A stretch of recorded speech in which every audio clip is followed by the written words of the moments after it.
সচিবালয়ে সংবাদ সম্মেলনে কৃষিমন্ত্রী মোহাম্মদ আমিনুর রশিদ জানিয়েছেন, উদ্বোধনের দিন প্রায় ২১,০০০ কৃষক ২,৫০০ টাকা করে পাবেন।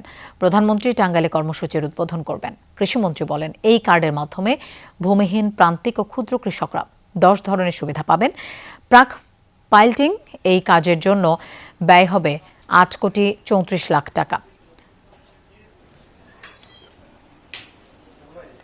প্রাক পাইলটিং এই কাজের জন্য ব্যয় হবে ৮,৩৪,০০,০০০ টাকা। আগামী ৪ বছরে ১,৬৫,০০,০০০ কৃষক কার্ড পাবেন বলে জানান কৃষিমন্ত্রী। সরকারি ভর্তুকি, প্রণোদনা, ন্যায্য মূল্যে সেচ সুবিধা, সহজ শর্তে কৃষি ঋণও কার্ডের আওতায় থাকছে। কার্ডধারীরা কৃষি বিমা, ন্যায্য মূল্যে কৃষি পণ্য বিক্রয়, প্রশিক্ষণ, আবহাওয়ার পূর্বাভাস ও রোগবালাই দমনে পরামর্শ সুবিধা পাবেন। পাশাপাশি মাসিক ২,৫০০ টাকা হারে আর্থিক সহায়তাও থাকছে।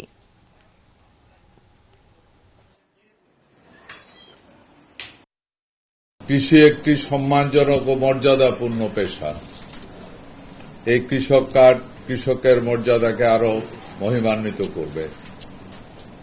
এই কার্ডের মাধ্যমে বিধিবদ্ধ সেবার বাইরেও সময় উপযোগী নতুন নতুন সেবা যুক্ত হবে।